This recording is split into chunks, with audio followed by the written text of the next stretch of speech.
They start off as green, then they transition into gold, and then they finally turn brown, the more mature stage. Now when they are brown, they are considered seeds. So we have the world's largest seed here. In Hawaii, we call them a plant for dummies, because if you want a coconut tree, just grab your coconut, just toss it right on the ground in your backyard. So basically just set it and forget it. The only catch is you're going to be waiting about 6 to 8 years for your first coconut tree with its first fruits. So it's just that waiting game. So this is how they start to sprout out.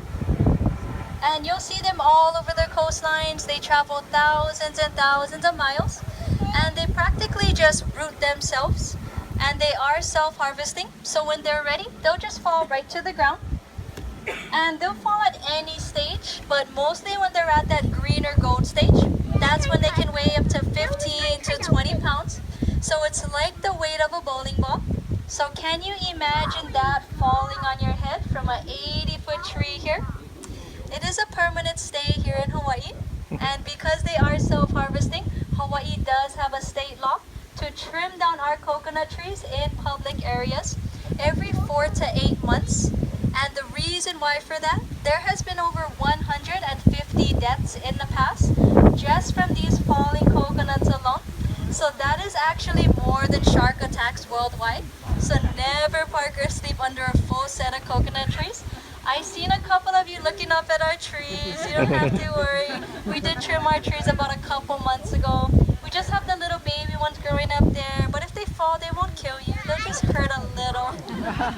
So taking a look at one of the trees behind me, can you folks see the rings around the coconut trees? Yes. Yeah?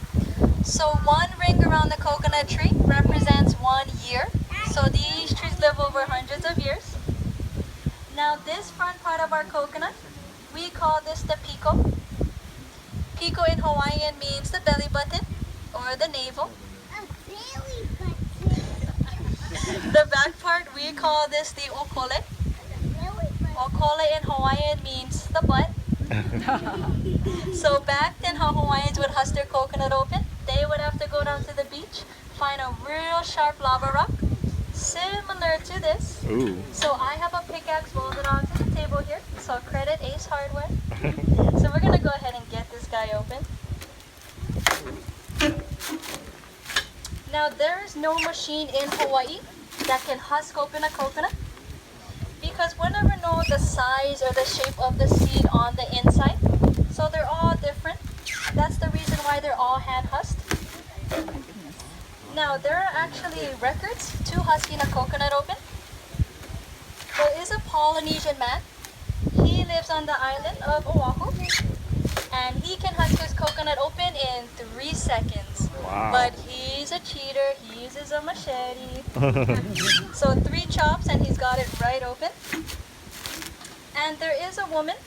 She lives on this island behind those mountains called Lahaina. Now she can husk her coconut open in 2 minutes. It's a much slower process than 3 seconds. But she doesn't use a pickaxe. She doesn't use a machete.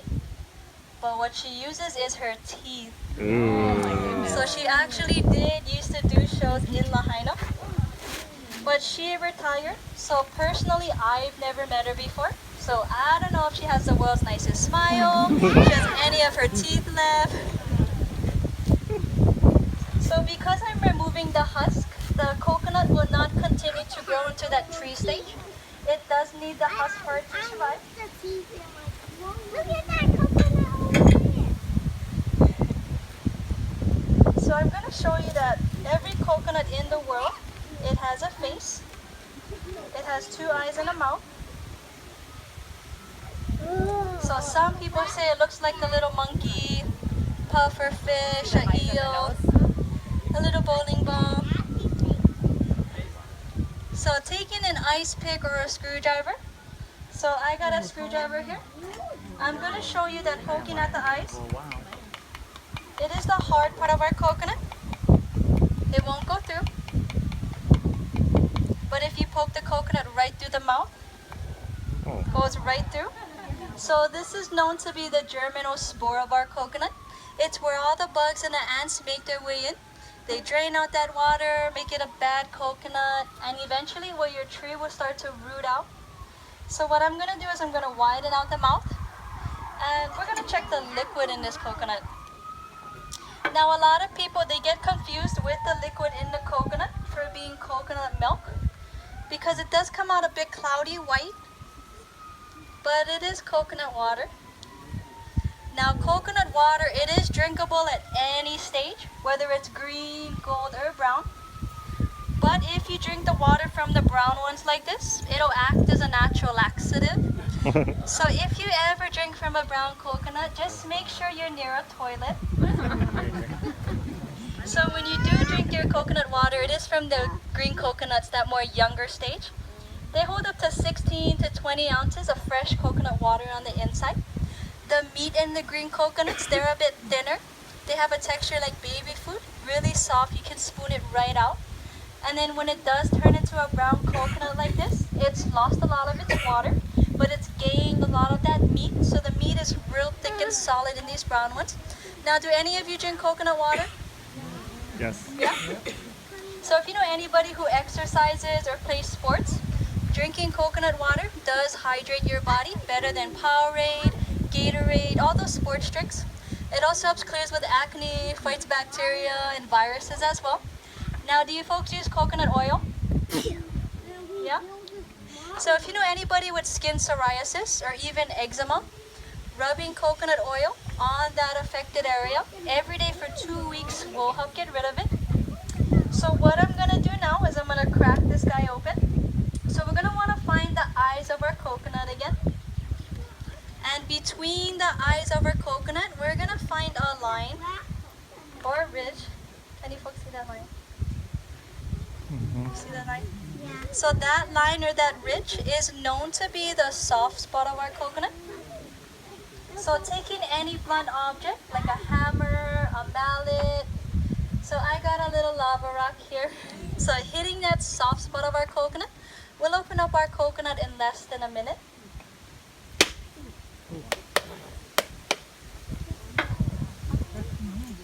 So not too much muscle needed to open up these guys. Wow. So a phrase you're going to want to remember is white meat good to eat.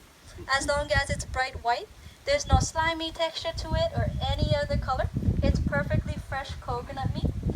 Now the meat in your coconuts, that is where you get your coconut milk from. So what you would do is you would shred it, put it into a food processor, and then into a cheesecloth, you got your coconut milk. Now to get your coconut oil, that is from the meat as well. So simply put the meat out into the sun. Let it dry out for about 2 to 3 weeks. It's gonna turn into a clear consistency. After that, you can press it out and you have your very own coconut oil.